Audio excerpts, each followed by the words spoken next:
अभी आगे देखना, छोटा सा वीडियो बताया, ज्यादा लंबा नहीं है। उस भविष्यवाणी में क्या बताया गया है जय गुरुदेव के द्वारा कि उस समय क्या होगा, कैसे तांडव मचेगा। आदमी सोचेगा कोई आदमी दिख जाए तो उसको काट के खा जाऊं, अन्न का दाना नहीं बचेगा, अन्न का दाना। और उस विकट परिस्थिति में गुरुजी कैसे आप और हमारी रक्षा करेंगे वो भी आप देखना, किस विधि से करेंगे। हमें भूखा नहीं मरने देंगे परमात्मा, किस विधि से और किनकी करेंगे वो भी आप देखना आगे वीडियो में। तो वो किला एकमात्र परम पूज्य सतगुरु रामपाल जी महाराज जी हैं। और जो व्यक्ति ये वीडियो देख रहे हो और अपना बचाव चाहते हो समय रहते, तो उन फर्जी नामदान केंद्रों पे जाके नाम दीक्षा मत लेना भैया, उल्टे मरोगे, उल्टे फंसोगे। सीधा सा उपाय है, सत्संग सुनो पहले। यूट्यूब पे किसी भगत से मेमोरी कार्ड लेके जो आपके संपर्क में आ जाए, कोई पुस्तक पढ़ के संत रामपाल जी महाराज जी के पहले सत्संग सुनो। अगर उनके आने तक आप सत्संग भी सुनते रहोगे और सत्संगों के माध्यम से वो जो नियम बताते हैं, जो बुराइयां छोड़ने के लिए कहते हैं, उनको आप छोड़ दोगे, आपका बाल विवाह का नहीं होगा, बाल विवाह का। और अगर उनको परमात्मा मान के, सत्संग सुन के, ज्ञान को आधार बना के कि धरती पे अगर कोई संत है तो केवल यही है, भगवान अगर कोई धरती पे है तो संत रामपाल जी महाराज है, अगर इतना विश्वास आपको हो जाए, उसके बाद में किसी भी सत्सेवक भाई बहन से संपर्क कर लेना। उसके बाद में अपने घर में परमात्मा की 3 समय की आरती करो, घर में देसी घी का खड़ी बत्ती वाला दीपक जलाओ, परमेश्वर को दंडवत करो, सत्संग सुनो, परमात्मा का शब्द सुनो। बाल बाका नहीं होने देगा परमात्मा, बाल बाका नहीं होने देगा, और कोई तरीका नहीं है। प्रकार की चीजें आगे युग में होने वाली है। जो लोग भगवान के साथ जुड़े होंगे, अच्छाई के साथ धर्म के रास्ते पर चल रहे होंगे, सिर्फ वही बचे। अब देखिए लास्ट पार्ट है ये, उसके बाद में हम परमपिता परमेश्वर जी की दया से थोड़ा आराम करेंगे फिर। तो ये लास्ट है कि वो विनाश का समय होगा, कैसा होगा, कैसा उसमें तांडव मचेगा, किस प्रकार से लोग त्राहिमाम हो जाएंगे, कैसी कैसी विकट परिस्थितियां पैदा होंगी। आप देखना आप इन चीजों को।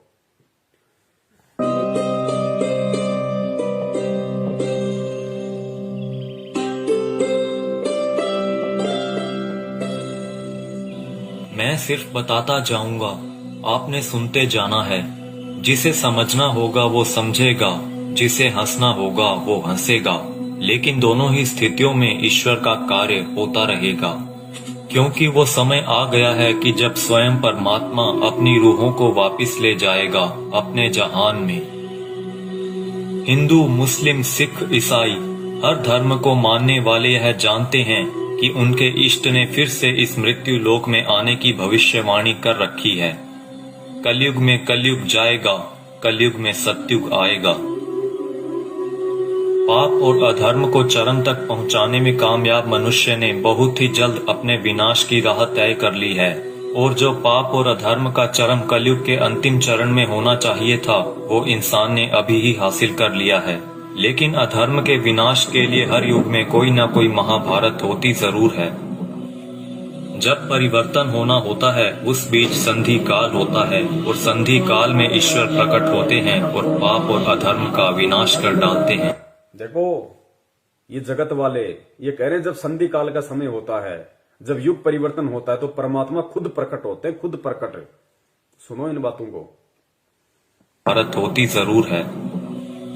जब परिवर्तन होना होता है उस बीच संधि काल होता है, और संधि काल में ईश्वर प्रकट होते हैं और पाप और अधर्म का विनाश कर डालते हैं।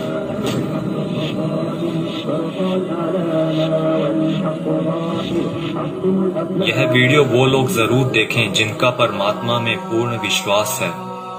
इस वीडियो में दी गई जानकारी को ध्यान लगाकर समझिए। ये जानकारी कोई मनगढ़ंत या काल्पनिक बातें बिल्कुल नहीं है। ओडिशा में 400 साल पहले अच्युतानंद जी द्वारा भविष्य मालिका की रचना की गई थी। अच्युतानंद जी को भगवान श्री कृष्ण के परम सखा सुदामा का पुनर्अवतार माना गया है, जिसमें उन्होंने कलयुग के खत्म होने की भविष्यवाणी की है, जो कि गणनानुसार आने वाले कुछ वर्षों में हो सकता है। इसमें उन्होंने परमात्मा के प्रकट होने से पहले भारत के जो अंतिम प्रधानमंत्री होंगे उनके बारे में भी बताया है, और जो गुण बताए हैं वो वर्तमान के प्रधानमंत्री से मेल खाते हैं।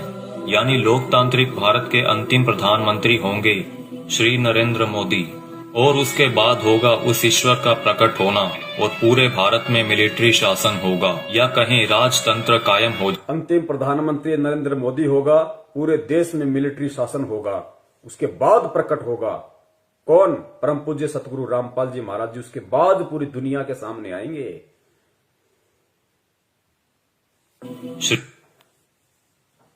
इसमें उन्होंने परमात्मा के प्रकट होने से पहले भारत के जो अंतिम प्रधानमंत्री होंगे उनके बारे में भी बताया है, और जो गुण बताए हैं वो वर्तमान के प्रधानमंत्री से मेल खाते हैं। यानी लोकतांत्रिक भारत के अंतिम प्रधानमंत्री होंगे श्री नरेंद्र मोदी, और उसके बाद होगा उस ईश्वर का प्रकट होना, और पूरे भारत में मिलिट्री शासन होगा, या कहें राजतंत्र कायम हो जाएगा, और पूरे विश्व में सनातन धर्म की पुनर्स्थापना होगी। हम बहुत ही भाग्यशाली हैं जो इस समय में जी रहे हैं जब इतिहास लिखा जाएगा और हमें उस दिव्य पुरुष परमात्मा को साक्षात देखने का मौका भी मिल सकता है। पद्म पुराण के छठे खंड में 71वें सेट पर श्लोक नंबर 279 से 282 में बताया गया है कि वो दुष्टों का विनाश करेंगे, पृथ्वी की हुई दुर्गति को ठीक करेंगे, अपनी सेना द्वारा ईश्वरीय नियमों को स्थापित करेंगे। वो पूरी दुनिया के एकमात्र शासक होंगे जिन पर किसी का नियंत्रण नहीं होगा, यानी कि वो सबसे ऊपर होंगे। वो पूरी दुनिया पर धर्म की विजय पताका फहराएंगे और पूरे विश्व के लिए पूजनीय होंगे। जब वो सामने आएंगे तो देश में इमरजेंसी लागू होगी। पूरी दुनिया के टीवी चैनल्स के जरिए सभी लोग उन्हें जान जाएंगे। उनकी सेना होगी, एडमिनिस्ट्रेशन होगी और उनके समाज सेवी मनुष्य भी होंगे। फ्रांसीसी भविष्यवक्ता माइकल द नॉस्ट्रेडामस की भविष्यवाणियों पर पूरी दुनिया के लोग यकीन रखते हैं, क्योंकि वो हमेशा सच साबित होती रही हैं, जिसमें उन्होंने 2020 को एक बहुत ही हिंसक साल बताया है, जहां दुनिया के बड़े बड़े देशों में गृह युद्ध के हालात होंगे। 2020 में ही सदी का सबसे बड़ा आर्थिक संकट भी आएगा। इसी समय में लोग काफी जागरूक हो चुके होंगे और लोगों में एक तरह का आध्यात्मिक झुकाव देखने को मिलेगा। नॉस्ट्रेडामस की ये सभी भविष्यवाणियां सेंचुरी नामक पुस्तक में दर्ज हैं। उनकी भविष्यवाणियों में कुछ भविष्यवाणियां ये भी हैं: जल्द ही दुनिया का तारनहार जन्म लेगा। वो एक ऐसे देश में जन्म लेगा जिसका नाम किसी समुद्र के नाम से जुड़ा होगा। आप जानते ही हैं कि पूरे विश्व में प्राचीन समय से ही भारत ही एक ऐसा देश है जिसका नाम एक समुद्र के नाम से जुड़ा है, हिंद महासागर। आगे नॉस्ट्रेडामस लिखते हैं, मैं उसे जब जब देखता हूँ मेरा सर सजदे में झुक जाता है। वो दुनिया को ऐसा ज्ञान बताएगा जो आज तक किसी ने नहीं दिया होगा। स्वयं को ज्ञानी विद्वान कहलाने वाले सभी उसके समक्ष नतमस्तक होंगे। वो सभी आत्माओं को वापस अपने देश ले जाएगा। माना जाता है कि ईश्वर के अवतार का प्रकट होना वैश्विक त्रासदी के समय में होगा। आज चारों ओर डर और हिंसा का माहौल है। तरह तरह की आपदाएं नित प्रतिदिन आती रहती हैं और आने वाला समय भी पता नहीं क्या लेकर आ रहा है। क्या यह वैश्विक त्रासदी का समय नहीं है? मनुष्य बहुत ही छोटा हो जाएगा और उसके सभी अस्त्र शस्त्र निष्फल हो जाएंगे। आज मनुष्य में नैतिक चारित्रिक गुणों का पतन होता जा रहा है और वर्तमान समय में चल रही महामारी के लिए मनुष्य के सभी प्रयास भी निष्फल हो चुके हैं। कई सौ वर्ष पहले हुए संत सूरदास और संत रविदास जी ने भी उस अवतार के लिए भविष्यवाणियां कर रखी हैं, जिनके ऊपर हमने अलग से वीडियो बना रखी है। हो सकता है कि इस संधि काल के बाद ईश्वर द्वारा चुने गए कुछ मनुष्य ही अगले युग में कदम रखें। इसीलिए इस समय में हम सभी को पूर्ण रूप से, पूर्ण प्रयत्न से अपना आध्यात्मिक विकास करने की जरूरत है। लेकिन अभी आपने मथुरा के संत तुलसीदास जी की भविष्यवाणियों के बारे में तो सुना ही नहीं, जिन्होंने सन 1971 से लेकर आगे के कई सालों तक अपनी शाकाहारी पत्रिका के माध्यम से आने वाले समय के लिए बहुत सारी भविष्यवाणियां कर लोगों को जागरूक किया है। सतयुग एक दिन में नहीं आता। ऐसा नहीं होगा कि आप सुबह उठेंगे और चारों तरफ देखेंगे कि सतयुग आ चुका है। युग परिवर्तन का एक लंबा काल खंड होता है। युग परिवर्तन की बेला का एक बहुत बड़ा संक्रमण काल होता है। जब युग बदलता है, एक युग जाता है और दूसरा आता है। तब जहां दो युगों की टक्कर होती है, महाविनाश होता है। चारों तरफ त्राहिमाम मचेगा। बहुत अकाल मौतें हों। पुण्यात्माओं, कैसी परिस्थितियां होंगी गुरुदेव के जेल से बाहर आने से पहले? ये बाहर आने से पहले की बातें हो रही है सारी।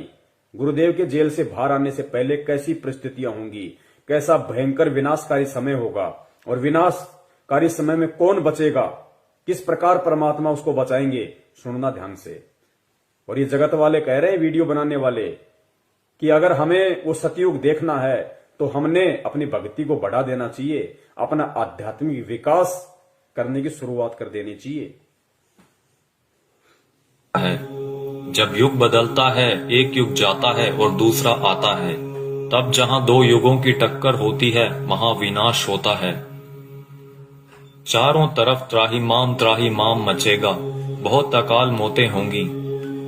लोग कीड़े मकोड़ों की तरह मरेंगे, लाशें पड़ी सड़ेंगी, उनको उठाने वाले नहीं मिलेंगे, कौन किसको उठाएगा। अब देखना, जो भगत भाई बहन 50 गज के प्लाट के लिए मारामारी करते हैं ना बिना ज्ञान के, बना लो, उधार ले लो, ये ले लो, वो कर लो, गुरुजी ने मुझे क्या मुझे लाभ दे दिया, मेरा कोई प्लाट नहीं बन पाया, मेरी कोई नौकरी नहीं लग रही, ये हो गया, फलाना हो गया, बिना ज्ञान के जो त्रुटियां निकालते रहते हैं। सुनो, आने वाले समय में क्या होगा, ये दुनिया के प्लाट खाली पड़े रहेंगे, जाके बस जाना किसी में भी। काल होता है, जब युग बदलता है, एक युग जाता है और दूसरा आता है, तब जहां दो युगों की टक्कर होती है, वहां विनाश होता है। चारों तरफ त्राहिमाम मचेगा, बहुत अकाल मौतें होंगी। लोग कीड़े मकोड़ों की तरह मरेंगे, लाशें पड़ी सड़ेंगी, उनको उठाने वाले नहीं मिलेंगे, कौन किसको उठाएगा। बच्चा, आज आप मुट्ठी भर पैसे लेकर जाते हो और बोरा भरकर अनाज लाते हो। आप बोरा भरकर नोट ले जाओगे, लेकिन मुट्ठी भर अनाज नहीं मिलेगा, अन्न का दाना नहीं मिलेगा। नाली में पड़े रोटी के टुकड़े को देखकर सोचोगे कि उठाकर खा लिया जाए। अन्न का दाना नहीं मिलेगा, नाली में पड़े हुए रोटी के टुकड़े को देखकर सोचोगे कि खा लिया जाए, वरना मरेंगे। उस समय में परमात्मा क्या करेगा अपने भगत के साथ, जो वर्तमान में उनको परमात्मा मान के मर्यादा में रह के भक्ति कर रहा होगा। आगे देखना, कौन किसको उठाएगा। बच्चा, आज आप मुट्ठी भर पैसे लेकर जाते हो और बोरा भरकर अनाज लाते हो। आप बोरा भरकर नोट ले जाओगे, लेकिन मुट्ठी भर अनाज नहीं मिलेगा, अन्न का दाना नहीं मिलेगा। नाली में पड़े रोटी के टुकड़े को देखकर सोचोगे कि उठाकर खा लिया जाए। ऐसा भयावह वक्त आएगा कि एक इंसान दूसरे इंसान को देखकर सोचेगा कि कब मौका मिले तो उसको काट कर खा जाऊं। भाई भाई आपस में जान के दुश्मन बन जाएंगे, परिवार में झगड़ा झंझट, जाति जाति में झगड़े, समाजों में भीषण टकराव होंगे। मुल्क जाति में झगड़े, समाज में भीषण टकराव। दास ने बहुत समय पहले परमात्मा की दी हुई बुद्धि से एक पंपलेट बनाया था कि ये जो हिंदुस्तान में जो ये जगह जगह जो ये संगठन पैदा हो रहे हैं, हिंदू सेना, हिंदू युवा वाहिनी, राजपूत करणी सेना, भीम सेना, शिव सेना, बजरंग दल, ये बारूद के बम हैं, ये फटेंगे आने वाले समय में। आपस में ये जो कह रहे हैं ना कि जाति जाति की दुश्मन हो जाएगी, समाज एक दूसरे के दुश्मन हो जाएंगे, ये बारूद के बम हैं जो तैयार हो रहे हैं। सरेआम तलवारें और बंदूकें लहराते हैं कि हमारा भगवा, हमारा ये, हमारा वो। ये देखना, ये त्राई मान मचेगा, गृह युद्ध। का मिले तो उसको काट कर खा जाऊं। भाई भाई आपस में जान के दुश्मन बन जाएंगे, परिवार में झगड़ा झंझट, जाति जाति में झगड़े, समाजों में भीषण टकराव होंगे। मुल्क आपस में टकरा जाएंगे, बहुत जनहानि होगी। इतने लोग मारे जाएंगे कि 15-15 कोस पर दिए जलते दिखाई देंगे। दूर दूर तक मकान खाली पड़े रहेंगे, उनमें रहने वाला कोई नहीं मिलेगा। जो बच जाएंगे और कहीं से कोई भटकता हुआ आ जाएगा तो कहेगा कि आप यहीं रह जाइए, साथ हो जाएगा। कई छोटे बड़े देश दुनिया के नक्शे से इस तरह गायब हो जाएंगे जैसे वो कभी थे ही नहीं। अभी आपने क्या देखा है? सूखा, अकाल, भूखमरी, बीमारियां, कोलाहल, कोहराम, बाढ़, महामारी। अभी आपने कुछ नहीं देखा, वो आगे आ रहा है। उसके एक वार से 200-200 गांव खत्म हो जाएंगे। बड़े बड़े शहरों का नामो निशान तक मिट जाएगा। ऐसी बीमारियां आएंगे कि डॉक्टर जिनका नाम तक नहीं जानते, वो कहेंगे हमने ऐसा पहले कभी नहीं देखा। ऐसी भयावह बीमारियां होंगी कि डॉक्टर अस्पताल से भाग खड़े होंगे, कहेंगे हमारे पास इसका कोई इलाज नहीं है।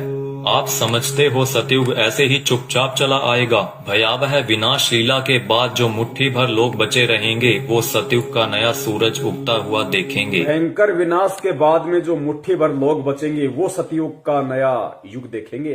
वो पुण्यात्माएं होंगी जो भक्ति करेंगी, जो गुरु जी के चरणों में लगी रहेंगी, जो किसी भी पाखंडी नकली गुरु धर्म गुरु के कहने पे उनकी वाणियों का उल्टा सीधा अर्थ बता बता के पाखंडी, जैसे वो मदन पंथ में कौन है वो नालायक, ऐसे लोगों के कहने से, उनके बहकाव में आने से जो अपने गुरु के प्रति अपनी श्रद्धा को खत्म कर देंगे, विश्वास को खत्म कर देंगे, शक और शंका की दृष्टि से अपने गुरु को देखने लगेंगे, भक्ति और ज्ञान को देखने लगेंगे, वो आने वाले सतयुग का स्वागत नहीं करेंगे, वो नहीं बचेंगे उस समय तक।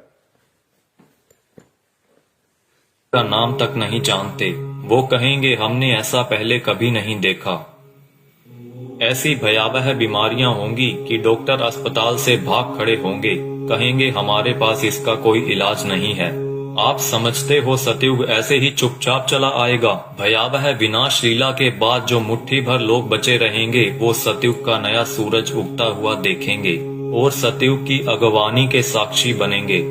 मुझे जो करना था मैंने अपना काम कर दिया है, अब कुदरत अपना काम करेगी। आने वाले समय में यूएनओ भारत में चलेगी, सुरक्षा परिषद भारत में आएगी, विश्व का न्याय भारत में होगा, देश और दुनिया का तख्ता पलट होगा, छोटे छोटे राष्ट्रों का भारत में विलय होगा, देश में प्राकृतिक और दैवीय प्रकोपों से भारी जनहानि होगी, 20 करोड़ लोग एक झटके में लापता हो जाएंगे, आबादी बहुत ही कम रह जाएगी। भारत की बहुत कम आबादी होने पर भी भरपेट खाना नहीं मिलेगा, इतने कष्ट आएंगे कि लोगों की कचूमर निकल। भारत की बहुत कम आबादी बचेगी, कहते हैं उसके बाद भी भरपेट खाने के लिए भोजन नहीं बचेगा लोगों के पास में, ठीक कम रह जाएगी। भारत की बहुत कम आबादी होने पर भी भरपेट खाना नहीं मिलेगा, इतने कष्ट आएंगे कि लोगों की कचूमर निकल जाएगी। चारों तरफ विश्व युद्ध होगा, कीटाणु बमों का प्रयोग किया जाएगा, एक सफेद पोशाकधारी ही युग परिवर्तन का कारण बने। बंदी छोड़ सतगुरु रामपाल जी महाराज की जय हो। एक सफेद पोशाकधारी, क्योंकि ये जितने भी भविष्य वक्ता हैं विदेशी, ये जो परमेश्वर को देख रहे हैं, उस अवतार को देख रहे हैं, ये गुरु जी के वर्तमान रूप को देख रहे हैं। एक सफेद पोशाकधारी जिसका गौर वर्ण होगा, चरम विहीन पादुकाएं होंगी, मस्तक पे अर्धचंद्र का निशान होगा, ये सतगुरु रामपाल जी महाराज जी के वर्तमान रूप को देख रहे हैं। अपनी भविष्यवाणियों में उन्होंने वर्तमान समय को उन्होंने देखा था। एक सफेद पोशाकधारी ही युग परिवर्तन का कारण बनेगा। मिलेगा। और वो रूपानंद कह रही है कि वो उत्तराखंड में है, साधु संत है। यहां तो लाल कपड़े वाले हैं सारे, गले में मोटी मोटी रुद्राक्ष की मालाएं पहने बैठे हैं। कोई मुंडित है, कोई चंडित है, कोई जटाधारी है, कोई लंगोटाधारी है। सफेद पोशाकधारी तो केवल परम पूज्य सतगुरु रामपाल जी महाराज है। आबादी बहुत ही कम रह जाएगी। भारत की बहुत कम आबादी होने पर भी भरपेट खाना नहीं मिलेगा, इतने कष्ट आएंगे कि लोगों की कचूमर निकल जाएगी। चारों तरफ विश्व युद्ध होगा, कीटाणु बमों का प्रयोग किया जाएगा, एक सफेद पोशाकधारी ही युग परिवर्तन का कारण बनेगा। आप शीघ्र अतिशीघ्र उस आध्यात्मिक शक्ति के साथ जुड़ जाएं तो आपका बचाव होगा।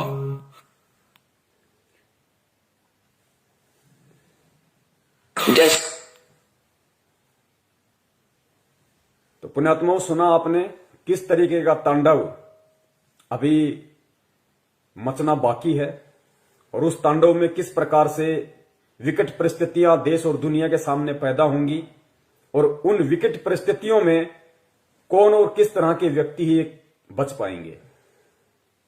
ये भविष्य वक्ता हैं, ये जय गुरुदेव जी हैं। अगर इनकी भविष्यवाणियां सच ना हो तो गुरुदेव कभी भी इनकी भविष्यवाणी का जिक्र नहीं करते। ये सत्य हैं, ये होके रहेगा, क्योंकि दुनिया ने ज्ञान से भगवान को नहीं पहचाना। अब दुनिया को ठोकर लगेंगी तो दुनिया भगवान को पहचानेगी। भारत की बहुत कम आबादी रह जाएगी, उसके बाद भी भरपेट भोजन नहीं मिलेगा। दाने दाने को लोग तरस जाएंगे, दाने दाने को। और नाली में, गंदी नाली में अगर कोई रोटी का टुकड़ा किसी को दिख जाएगा तो सोचेगा खा ले उठा के। ऐसी विकट परिस्थितियां पैदा होना बाकी हैं और हम कर रहे हैं राजनीति। कभी बीजेपी को वोट, कभी कांग्रेस को वोट, कभी आरक्षणबाजी, कभी जाटों के आरक्षण में जाओ, माता बहनों को लेके जाओ, गुंडों की सीबीआई जांच कराओ। मस्ती सूझ रही है, मौज हो रही है। अभी देखना आगे चल के क्या बनेगा। भले तुम भगत हो, भगत वो है जो मर्यादाओं में रहता है, परमेश्वर को परमेश्वर मानता है। तो वो जो विनाशकारी जो समय जो बताया है भविष्य वक्ताओं ने कि दाने दाने को लोग तरस जाएंगे, ना कोई काम होगा, ना कोई धंधा होगा, ना कोई खेती होगी, कुछ नहीं होगा। उस समय जो लोग बचे होंगे वो भी भुखमरी के शिकार होंगे, दाने दाने को तरसेंगे। गंदी नाली में रोटी का टुकड़ा होगा, सोचे खा लो। तो पुण्य आत्माओं, उस समय में वो परम पिता परमेश्वर, वो बंदी छोड़ सतगुरु रामपाल जी महाराज जो अवतारी पुरुष है, महापुरुष है, तारणहार है, वो किन आत्माओं की रक्षा करेगा और किस तरह से रक्षा करेगा। वो उन आत्माओं की रक्षा करेगा जो परमेश्वर को परमेश्वर मानेंगी, जो उन्हें मुक्ति दाता मानेंगी, हृदय से, आत्मा से, जुबान से नहीं। और घर में अन्न का दाना ना होने पर भी वो परमात्मा किस तरीके से अपने बच्चों की रक्षा करेगा। पुण्यात्माओं, सबसे बड़ा भविष्य वक्ता परमात्मा होता है, जो आज धरती पे संत रामपाल जी के रूप में है। लेकिन परमात्मा स्पष्ट रूप से जिक्र नहीं करते, परमात्मा संकेत कर देते हैं। तो आने वाले जो समय है भयंकर, आप और हमारे रहते सहते जो समय आएगा, उस समय के लिए परमात्मा ने कई बार सत्संगों में संकेत किया है और इशारा कर दिया परमात्मा ने कि पुण्यात्माओं, किस प्रकार भगवान तुम्हारे साथ में रहेगा, चिंता मत करना, घबराना मत, मैं सदा तुम्हारे पास में रहूंगा। किस प्रकार दया करेगा परमात्मा, इस वीडियो को सुनिए पुण्यात्माओं, और परमेश्वर के चरणों में नतमस्तक हो जाओ। कभी सपने में भी मत सोचना किसी और नालायक की तरफ, किसी साधु संत महंत पाखंडी की तरफ, किसी अन्य संत पंथ की तरफ जाने की सौपन में भी मत सोचना, वरना पतिव्रता धर्म से डिग जाओगे। फिर रक्षा करने वाला इस भगवान के अलावा दुनिया में कोई नहीं है। उस विनाश के समय में, उस संघर्ष के समय में परमात्मा उसी आत्मा के साथ रहेगा जो वर्तमान के संघर्ष में परमात्मा के चरणों में पड़ा रहेगा।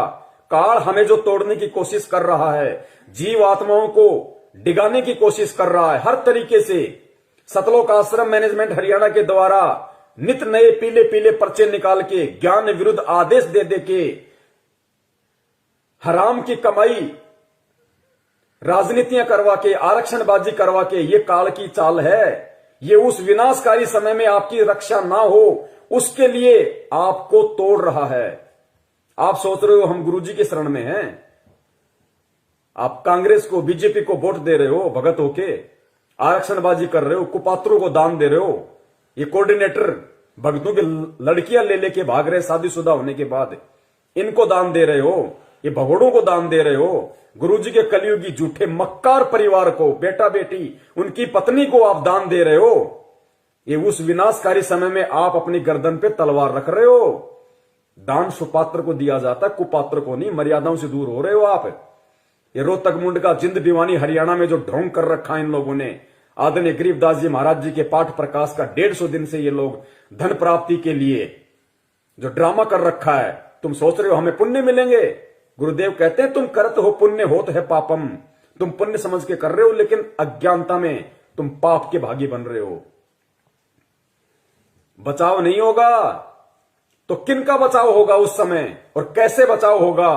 बचाव उनका जो मर्यादाओं में रह के परमेश्वर को परमेश्वर मान के भक्ति करेंगे, जो उनका जन्मदिन नहीं मनाएंगे, उनका बौद्ध दिवस नहीं मनाएंगे, उनके नाम पे किसी भी राजनीतिक दल के चमचे बन के नहीं रह जाएंगे। उनकी परमात्मा रक्षा करेगा जो वर्तमान के संघर्ष के समय को झेल लेगा। काल एक तरफ मैनेजमेंट के माध्यम से संगत को तोड़ने की पूरी कोशिश कर रहा है, दूसरी तरफ नकली संतों को, पाखंडियों को खड़ा कर रहा है, गुरुदेव के वचनों में, वाणियों में मीन में कर करके, और गुरुदेव से आत्माओं का विश्वास तोड़ने की कोशिश कर रहे हैं। परमेश्वर कहते हैं बीजक की बाता कहें बीजक नाही हाथ, पृथ्वी डुबोवन उतरिए कर कर मीठी बात। उनके मीठे मीठे श्लोक सुन के, उनकी बातें सुन के हम सोचते हैं कि वहां मूल ज्ञान है, वहां पवित्र ज्ञान है, वहां ये है, वहां वो है। महीने 2 महीने जाते हो, फिर गधे की तरह मुंह लटका के वापस आते हो। भगवान से दूर हो गए ना इधर के ना उधर के, धोबी के कुत्ते वाली हालत हो जाती है तुम्हारी। काल ऐसा करके छोड़ देता है। तो इस वर्तमान के संघर्ष के समय में जो संघर्षशील रहेगा, जो न टूटेगा, न डिगेगा, न झुकेगा, न मुड़ेगा, भगवान को सिर सौंप दिया तो सौंप दिया, उस आत्मा की परमात्मा फिर उस संघर्ष के समय रक्षा करेगा, जो आज उस परमात्मा के लिए संघर्ष कर रहा होगा। और किस प्रकार परमात्मा रक्षा करेगा? भक्तिहीन प्राणी और जो भगत आज मर्यादाओं में नहीं है, जो परमेश्वर को परमेश्वर नहीं मान रहे, उनकी स्थिति होगी उस समय कि गंदी नाली में अगर रोटी का टुकड़ा भी मिल जाए तो खाने को मजबूर होंगे। और जो भगत होंगे, जो सत्सेवक होंगे, सच्चे सेवक होंगे परमात्मा के, उनकी परमात्मा कैसे रक्षा करेगा? सुनो गुरुदेव के मुख कमल से। जैसे दास बार बार आपको कथा सुनाता है कि जिस समय परमात्मा के नाम से झूठी चिट्ठी लिख दी थी कबीर जी के नाम से, और 18 लाख प्राणी साधु संत आगे थे। वो साधु संत कौन थे? घर छोड़कर जंगलों में अपने गुरुओं के पास भक्ति के लिए, भगवान के लिए भटक रहे थे। वो उनकी विशेष प्यारी आत्मा थी। अब वहां उन 18 लाख को 3 दिन तक झोंपड़ी में बैठे गरीब जुलाई ने, वो तो भगवान थे, लीला कर रहे थे, 3 दिन तक उनको वो भोजन खिलाया जो कभी सुना भी नहीं था उन महापुरुषों ने, भक्तों ने, साधुओं ने। और सोना की मोहर दी और दोहर दी और छक्के हलवा पूड़ी कचौड़ी जलेबी छक खावत छा बखावत दिन में भूखे मरे थे, मेरे बुगड़े खानिए थे होते। तो उनके लिए जब ये लीला कर दी, पृथ्वी का को माल भी नहीं था, सतलोक से ला दिया जाता ने। पृथ्वी का माल नहीं था, काशी का भंडारा किया परमेश्वर ने, 18 लाख को खिलाया दिन में 4-4 बार। इस पृथ्वी लोक का नहीं था, वो सतलोक से लाए थे परमात्मा। और फिर आगे देखना पुण्यात्माओं, किस प्रकार उस विनाश के समय में जब ऐसी संकट पैदा होगा, ऐसी विकट परिस्थितियां पैदा हो जाएंगी, क्योंकि गुरुदेव तो परमेश्वर है, अंतर्यामी है, उनको तो पता है उस विनाश के समय का। उस समय का थोड़ा सा जिक्र परमेश्वर ने किस प्रकार किया कि बच्चों, तुम्हारे घर में अगर 2 दाने भी होंगे तो परमात्मा क्या करेगा, फिर देखना। उसको कहते हैं भक्ति का प्रतिफल। मेरे बुगड़े खानिए थे होता है। तो उनके लिए जब ये लीला कर दी, पृथ्वी का को माल भी नहीं था, सतलोक से ला दिया जाता ने। तो आने वाले समय में जैसे जनसंख्या बढ़ रही है, 100 वर्ष के बाद क्या खाएंगे ये, अगर ये माहौल नहीं बदलाते? फिर भगवान व्यवस्था करेगा। आपके घर में 2 दाने होंगे, तड़के भरा पाओगा मटका, पिप्पा भरा पाओ। आपके घर में 2 दाने होंगे ना, 2 दाने। तो परमात्मा कहते हैं भक्तिहीन प्राणियों की तरह मैं तुम्हें गंदी नाले में पड़ा हुआ रोटी का टुकड़ा नहीं खाने दूंगा। बच्चों, तुम्हारे घर में अगर 2 अन्न के दाने भी होंगे रात को, तो सुबह तुम्हारे उठने से पहले परमात्मा उस मटके को अनाज से भर देगा। ऐसी रक्षा करेगा परमेश्वर अपनी आत्माओं की। इसलिए हमारे को विश्वास होना चाहिए दृढ़ अटल कि धरती पे अगर भगवान है तो संत रामपाल जी महाराज है, उनके अलावा कोई पुरुष नहीं है। बंदी छोड़ सतगुरु रामपाल जी महाराज की जय। पिका को माल भी नहीं था, सतलोक से ला दिया जाता ने। तो आने वाले समय में जैसे जनसंख्या बढ़ रही है, 100 वर्ष के बाद क्या खाएंगे ये, अगर ये माहौल नहीं बदलाते? फिर भगवान व्यवस्था करेगा। आपके घर में फिर भगवान व्यवस्था करेगा। आज हम जो काम धंधा कर रहे हैं, 2 के 4 कर रहे हैं, हम जो अपना दिमाग चला रहे हैं कि हम कर रहे हैं तो खा रहे हैं, ये सब फेल हो जाएंगे। आज भी परमात्मा दे रहा है, आज भी परमात्मा ही करवा रहा है। कैसे करेगा परमात्मा, देखना। माहौल नहीं बदलाते, फिर भगवान व्यवस्था करेगा। आपके घर में 2 दाने होंगे, तड़के भरा पाओगा मटका, पिप्पा भरा पाओगा आटे का। इस तरह कर देगा दाता आपके लिए। लेकिन साध वचन पलटे नहीं, चाहे पलट जाए ब्रह्मांड। अगर परमेश्वर ने ये वाणी कही है कि आपके घर में 2 दाने होंगे, सुबह मटका भरा हुआ मिलेगा, तो वो विकट समय आएगा, वो 2 दाने वाला समय आएगा भाई। तभी परमेश्वर ने इस वाणी का जिक्र किया। ये बात कही है परमात्मा ने कि आपके घर में 2 दाने होंगे। नहीं तो भगत आज हम अपना काम धंधा कर रहे हैं, अपना कमाई रहे ना, लेकिन एक समय ऐसा आएगा ना काम होगा, ना धंधा होगा, ना कोई घर से बाहर निकलेगा। डरेंगे, सहमे हुए होंगे, डरे हुए होंगे। उस समय परमात्मा कहते हैं कि जो भक्तिहीन प्राणी भूख के मारे क्या करेंगे, कब तक घरों में बैठे रहेंगे, ना ये ब्रह्मा रक्षा करेगा, ना विष्णु करेगा, ना दुर्गा करेगी, ना काल, ना महाकाल, ना देवी देवता, ना भैरू, ना भूत, ना यार, ना रिश्तेदार, ना मां, ना बाप। आज हम जिनके लिए भगवान से दूर हो रहे हैं कि मेरी मां रुष्ट हो जाएगी, मेरा बाप मुझे लड़ेगा, मेरी पत्नी मुझे छोड़ के चली जाएगी, उस समय कोई नहीं आएगा, वो परमेश्वर आएगा उस समय रक्षा करने के लिए। किनकी?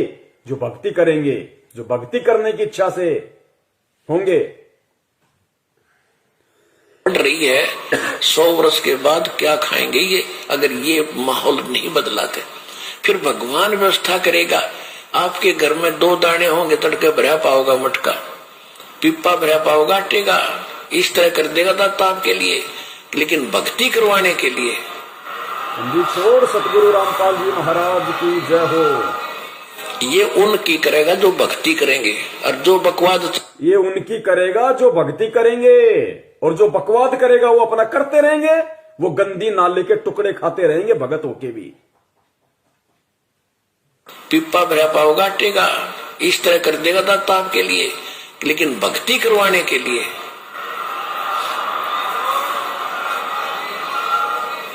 ये उनकी करेगा जो भक्ति करेंगे, और जो बकवाद चाहोगे वो अपना करते रहियो।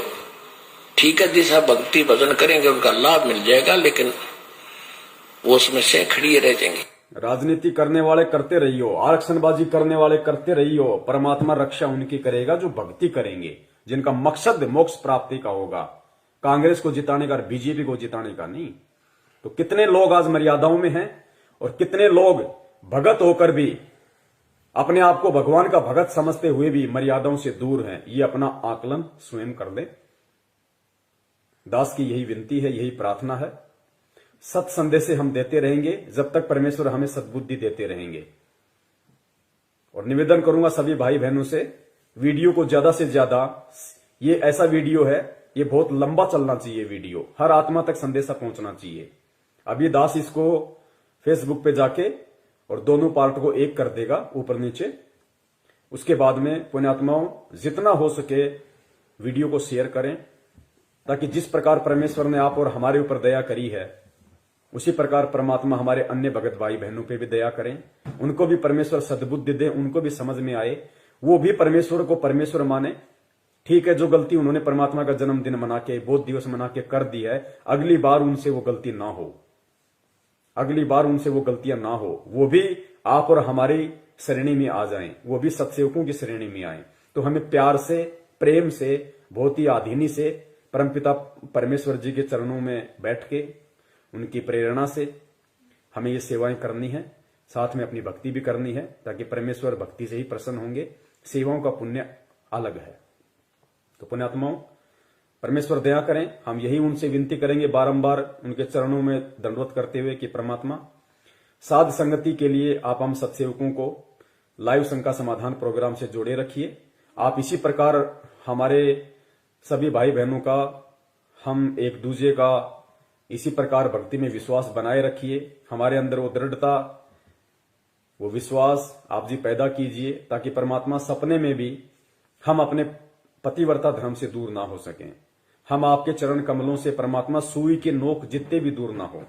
और परमेश्वर यदि हमारा ऐसा कोई दुर्भाग्य, हमारा ऐसा कोई कुसंस्कार यदि हमारी ही किसी मूर्खता और गलती के कारण आना भी हो, तो परमात्मा उसी समय हमारी जीवन लीला समाप्त कर देना, और अगला जन्म परमात्मा उस समय देना जब आप हमारा मोक्ष कर सको, हमें सतलोक पहुंचा सको।